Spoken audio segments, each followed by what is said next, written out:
Good afternoon.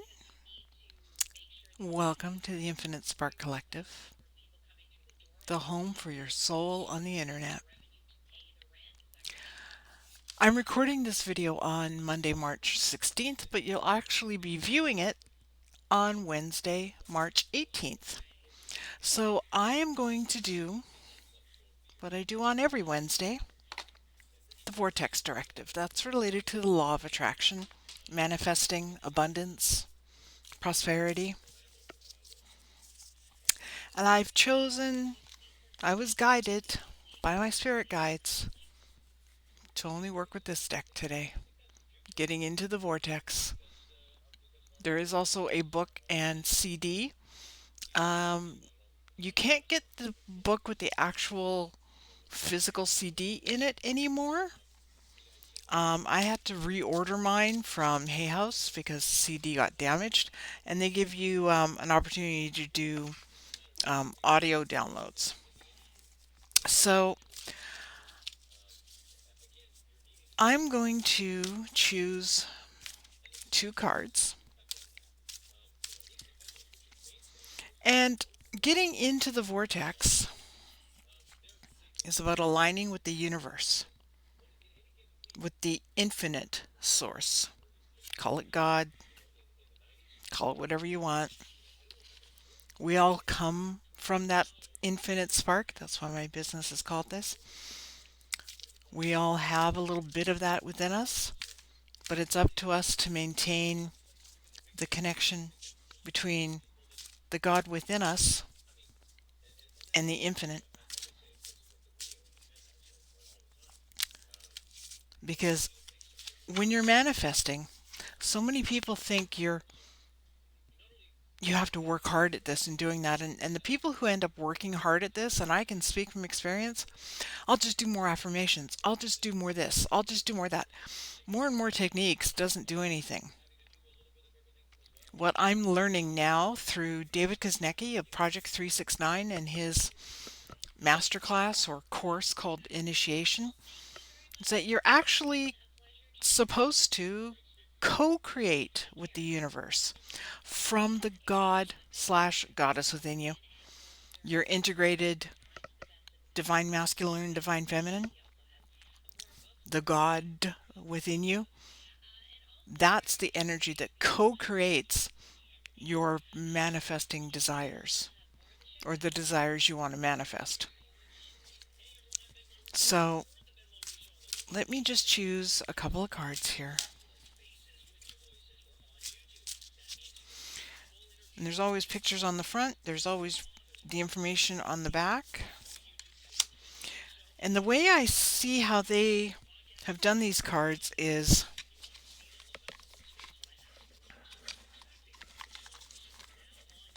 it's basically the truth they're telling you about the law of attraction because it's always working. When you think it's not working, it's actually working. It's just not working for what you're desiring to manifest. So here's the first card I drew. Feeling negative emotions means I'm launching requests.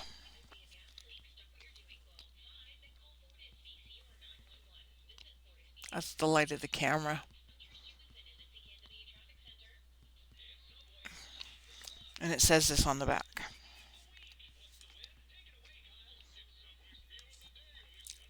As more people observe hardship and strike a tense, resistant pose,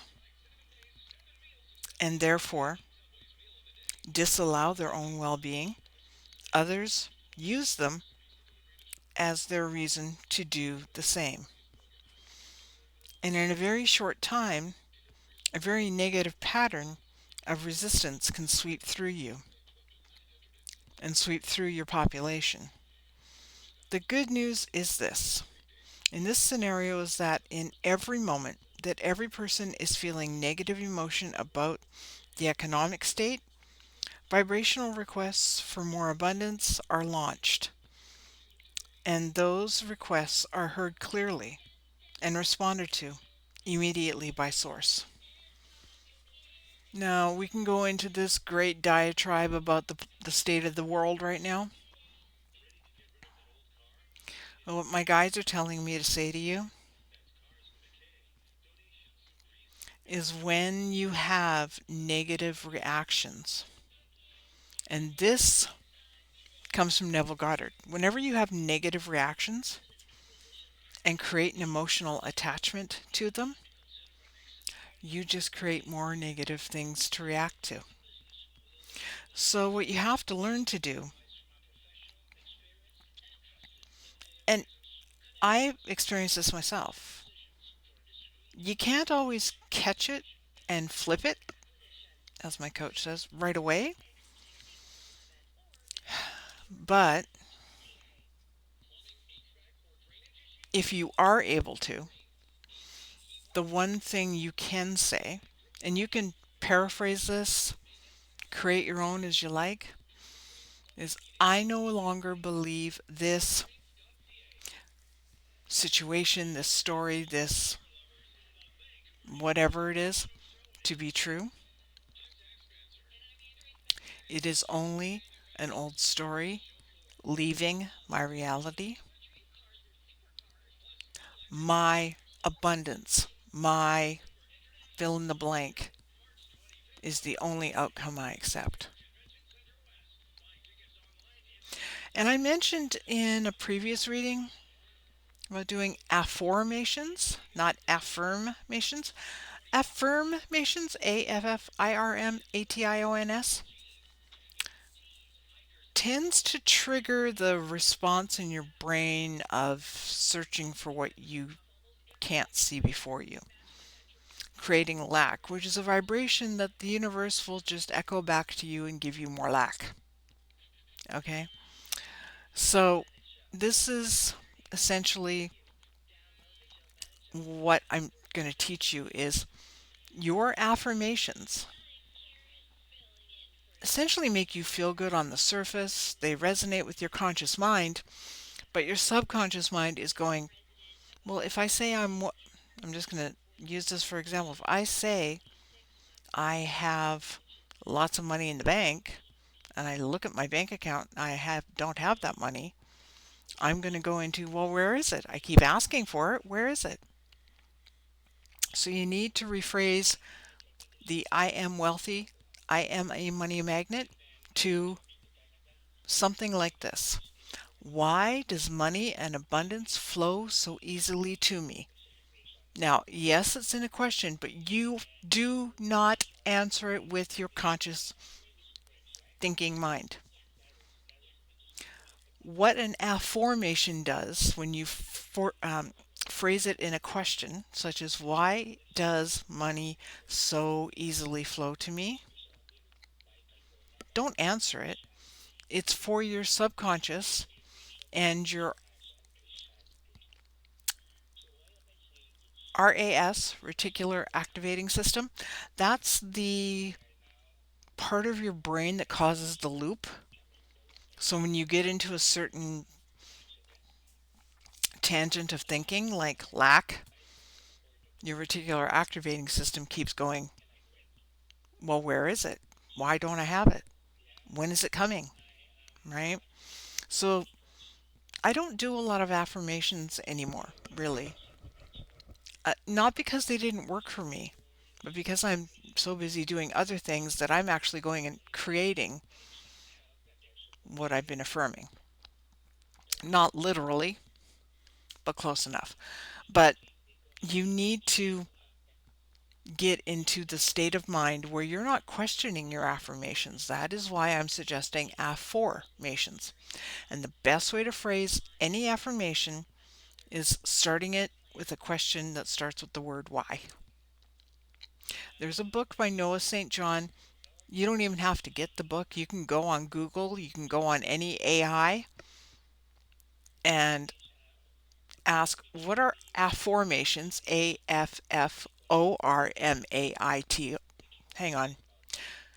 AFFORMATIONS. Affirmations. And ask AI what they are, How do you write them? And then take your current list of affirmations and put them in the AI and ask them to write them in the affirmation format.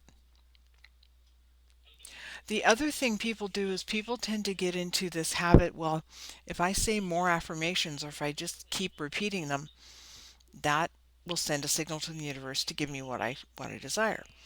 Not necessarily. There's this thing called lag time, okay? You can ask and ask and ask and ask and ask, and then you get tired of asking.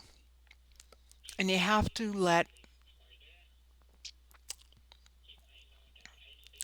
those words, which are energy, they're a vibration, your words are a vibration, you have to let it integrate. So don't do more of them. The most affirmations you should do in a day, 3 tops. The most times you should do them, 2 to maybe 3 times a day. In the morning when you get up, before you do anything else, look in the mirror and do your affirmations. But rephrasing them in affirmations will make you smile in the mirror, and when you feel good, things will start to happen. Do them again at lunchtime. Do them again before you go to bed or before you have dinner or after you have dinner. Um, the other thing is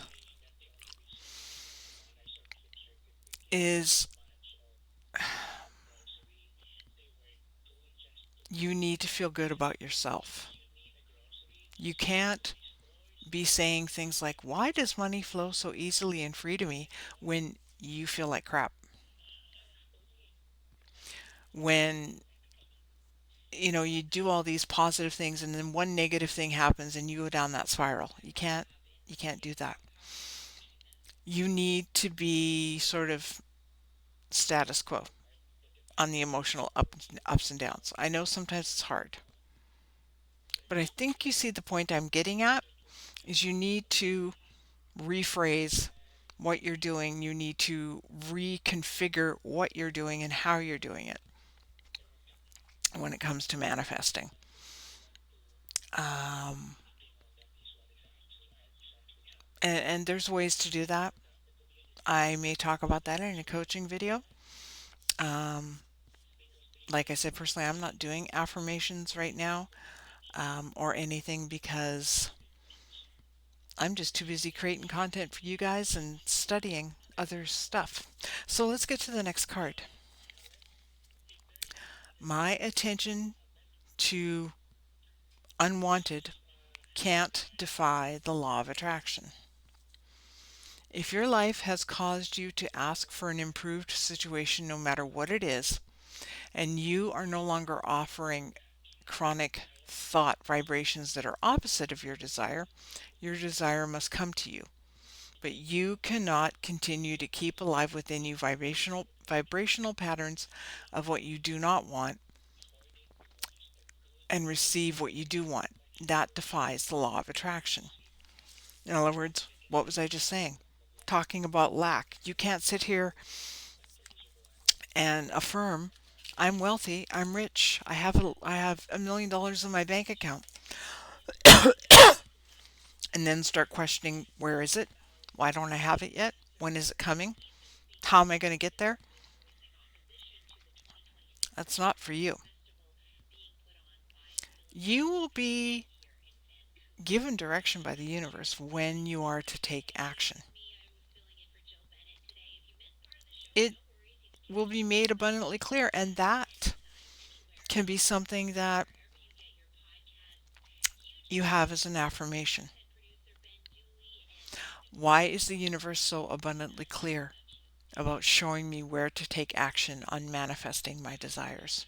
You could use that as a journal prompt. Really, it's not even an affirmation, but you could use it as a journal prompt, however you'd like. But you cannot create good from bad. at least in the state of law of attraction, because law of attraction, as I said, is always working. So the more you're in lack, the more lack you're going to get. The more you say, I don't have it, the more you don't get it. So you need to learn to rephrase. You need to learn to not push. You get up, you say your affirmations, as I've taught you a couple minutes ago, and you let it go. And you get on with your day. Or, like I said, you do them periodically throughout the day. Morning when you get up, right around lunch, right before bed, or right after dinner, or whatever fits your schedule. But you, like I said, you don't want to be doing it too much. And the reason being is because, and the reason I'm bringing this up again is because I was going to tell you something and I forgot what it was until now. When you get overly repetitious, it kind of pushes the universe to push back at you as well. Because the universe hears your request. That's not the problem. It's when you have too many of them. I know people who can, manifest multiple things at once. That's fine. I find that doesn't work for me. If I'm going to work on manifesting something, I'm going to focus on it, and then I'll do other supportive practices around it. So in other words, I might say my affirmation is, why is it so wonderful that my twin flame and I are in loving, harmonious union? And then, or in the case of my business, why are clients finding it so easy to work with me and are willing to do what they need to do because they appreciate working with me? Stuff like that. And I do supportive practices around it. I might visualize. I might script, like write out a day in the life as the thing that I'm manifesting is already here and how I live my life in that. But I think my favorite thing when it comes to manifesting is, and I'm learning this now, is nothing will come to you or me in the case of manifesting. Nothing will come to us if we are not connected to the God within us. It won't come to us if our inner feminine and inner masculine, our divine feminine, divine masculine, aren't integrated within us and aren't balanced. And none of it will come to us if we just sit and hope. Law of attraction is a spiritual law. It is a universal law. And there's many other laws interconnected with it. I would suggest that you look up Bob Proctor and the 11, is it the 11 forgotten laws or the 11 universal laws, and see how they're all connected. Because everybody talks about the law of attraction and the law of assumption. And the law of assumption is essentially part of law of attraction, but it's from a more psychological and spiritual perspective than the law of attraction in general. But there's also the law of resonance, and the law of resonance is exactly what I was talking about. If you resonate the frequency of being and living your life from the God and Goddess within you, and you maintain your relationship with Source by connecting your part of God to the universal intelligence, then things will manifest. And I'm learning that now. I really am. Um, that's why certain things have showed up in my life. I didn't know how I was going to get my business started. I didn't know, where I would get the money to live on while I was starting my business. And all of a sudden, something appeared to me that completely out of the blue, and now I'm following forward on that. So, when it comes to the law of attraction, you need to look up the universal laws because the law of attraction is not the only one, and there are other laws related to it that work in conjunction with each other when it comes to manifestation. I will offer you a suggestion. Like I said, the Bob Proctor, give me half a second. I'm just going to go look at, because I have the playlist on my YouTube channel. I just haven't made it public, I don't think.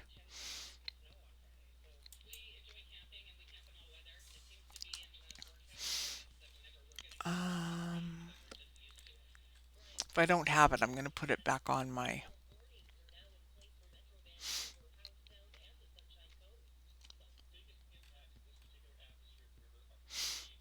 And I also check out a YouTube channel called The Morning Compass. They have a whole 143 video playlist on the law of attraction, and there's a bunch of other information they have. Um,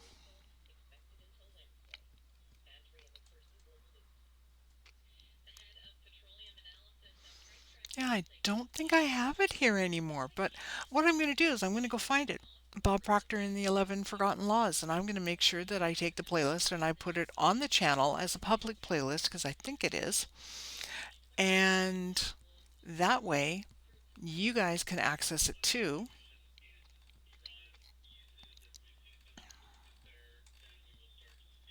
Yeah, unfortunately, I don't have it. So I'm going to try to make sure that it is on my channel, where you can see the playlists on my channel, and we'll take it from there. Oh, wait, hang on just a sec.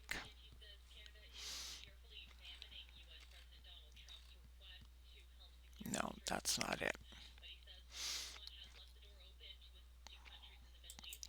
But I'll go look for it and I'll put a link. In fact, what I'll do is I'll make a community post for it.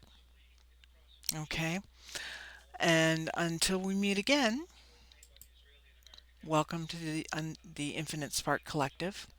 If you haven't already, please subscribe to the channel. If you haven't liked the video yet, please give it a thumbs up. Feel free to go back and look at the playlists for the other readings that I've done. If this reading doesn't resonate with you, there may be an older one that I've done that might resonate with you. And readings are not time stamped in the sense of they're only for that day or that week or whatever. It just could be something you need to hear. So until we meet again, I'm Kimberly. Welcome home, the home for your soul, the Infinite Spark Collective. See you soon.